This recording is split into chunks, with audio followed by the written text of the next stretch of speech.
Ang programang ito ay rated SPG. Striktong patnubay at gabay ng magulang ang kailangan. Maaaring may masiselang tema, lengguwahe, karahasan, sexual, horror o droga na hindi angkop sa mga bata.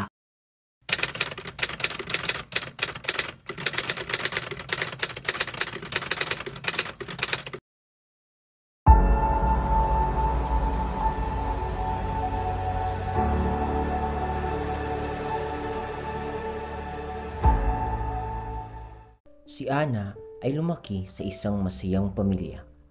Siya ay mahal na mahal ng kanyang mga magulang. Pero sa di inaasahang aksidente, namatay ang kanyang ina. Lumipas sa mga ilang taon ay nakapag-asawa ulit ang ama ni Ana. Sa simula, masaya silang namumuhay kasama ang bago niyang nanay. Ngunit dumating ang mga pagkakataon kung saan ang ama ni Ana ay kailangang mag-abroad para magtrabaho. Naiwan si Ana kasama ang bagong asawa ng kanyang ama. Ana! Gumising ka na dyan! Kailangan mo pang magsaing! Ano ka, prinsesa? Patulog-tulog lang? Nag-iba ang trato ng kanyang inain sa kanya simula na nag-abroad ang ama ni Ana. Ginawa siyang katulong nito at halos di na pinapahinga dahil sa dami ng pinapagawa nito. Nagugutom na ako. Magsasaing ka pa. Natutuwa lang si Ana pag pumupunta na siya sa paaralan dahil ito lang ang pagkakataon na makakalayo siya sa bahay at ng mga utos ng kanyang inain. Hindi kaya. Pwede nga lang manood ako ng kay Dama Magdamag. Kasi house Ha? Anong trabaho? trabaho sa bahay. Ako kasi nagluluto, naglilinis, naglalaba, Di ba may kasambahay kayo? Balita ko nga abroad papa mo eh. Kaya hindi problema sa inyo kumuha ng kasambahay. Meron nga, pero pinalayas kasi ni Tita Sheila eh. Magnanakaw daw kasi yun. Kaya ako na nag-asikaso sa mga gawaing bahay. Ala, grabe naman yan stepmother mo. Pinapagawa sa iyo ang lahat. Never mind na lang sa mga taong ganyan. Gala lang tayo mamaya para makarelax ka, Ana. Namasyal sila Ana kaya nagabihan siya sa pag-uwi. Anong mano-mano? Bastos kang bata ka? Diba sabi ko, bago ako makauwi dito sa bahay, ay dapat nakauwi ka na. Dapat nakaluto ka na para pag uwi ko, ay kakain na ako. Saan ka ba galing? Naglalakwat sa kano? Hindi po, Tita. Namasyal po kami ng mga kaibigan ko. Napaalam naman po ako sa inyo sa text. Baka din po yung nabasa. Ay sumasagot ka pa ha? Bastos ka talaga kung bata ka. Wala kang silbi. Pag sinabi mong umuwi ka ng maaga, umuwi ka. Huwag kang tatanga-tanga. O baka, bobo ka. Baka mana ka sa nanay mo, bobo. Hindi naman po itama yung mama ko dito. Sumasagot pa ulit ko? Di pa natauhan. Wala ka talaga silbi! Bobo ka! Aray, puti ka magpa! Push! Dito ko sa boat! Malapit na! Sige. Uy, Ana! Kumusta? Nakauwi ka kahapon ng maayos? Ala, ano nangyari sa kamay mo? Ano yan? Basta ba yan? Ano nangyari? Wala po, kayo talaga ang OA nyo. Sure ka? Siguro yung stepmother mo gumawa sa'yo niyan, ha? Hindi, aksidente lang talaga to. Tara! Baka malate pa tayo, pagalitan na naman tayo ni Sir Santos.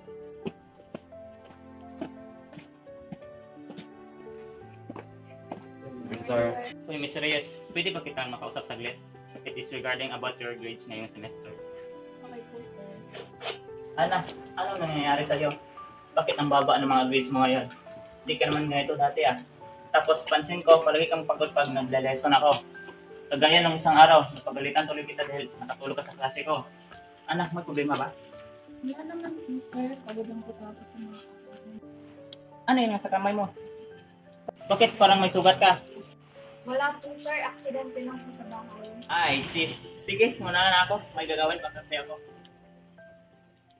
Ay sumasagot ka pa ha? Nagtuloy-tuloy ang pang-aabuso ni Sheila kay Ana at dahil din dito hindi na nakapag-aral ng mabuti si Ana. Hindi na nakaya ni Ana ang nangyayari sa kanya sa bahay dahil sa pang-aabuso ng kanyang inain at tumagdag rin ang stress sa kanyang pag-aaral kaya siya ay nakaisip na magpakamatay na lang. Naghanda si Ana ng tali para bawiin ang kanyang buhay. at isinulat niya ang lahat ng mga hinanakit at nilahad niya kung paano siya inaabuso ng kanyang inain na si Sheila araw-araw.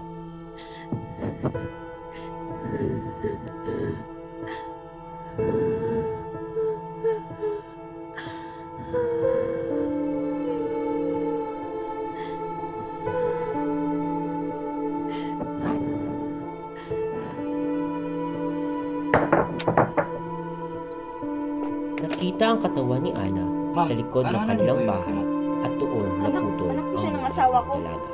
May, alam mo ba kayo ba't siya nagpamatay? Hindi ko po alam. Hindi naman siya nagsasalita kung anong nangyayari sa kanya.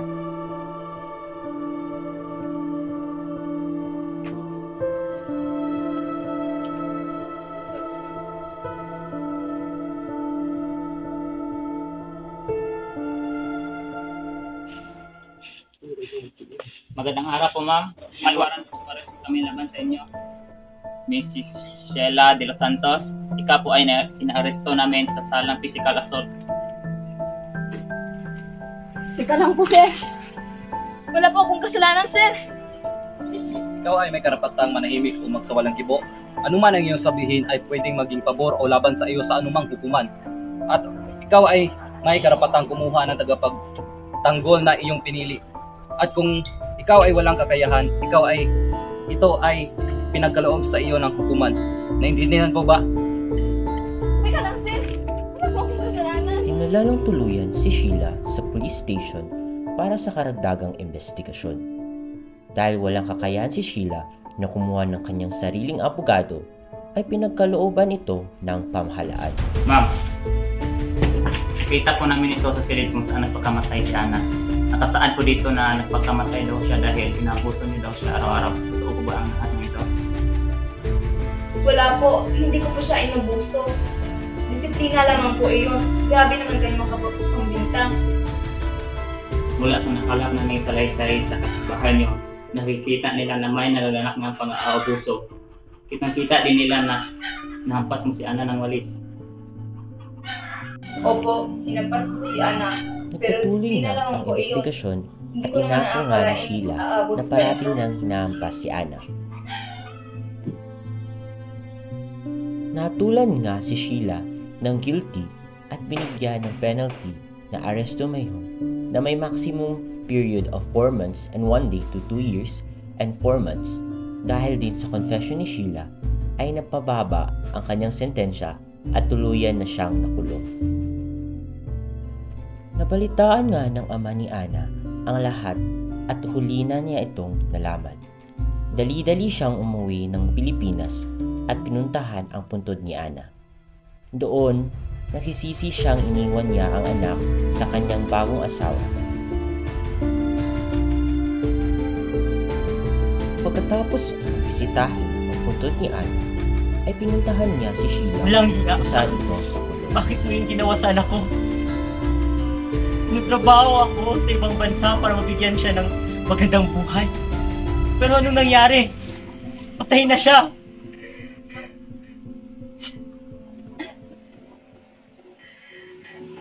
The world is changing now more than ever. We need to take a stand.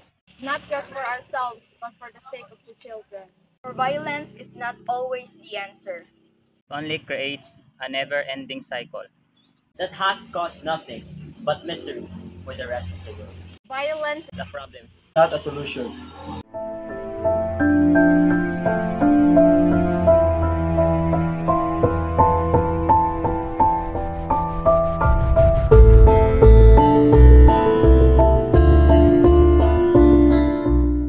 Ay, sumasagot ka pa, ha?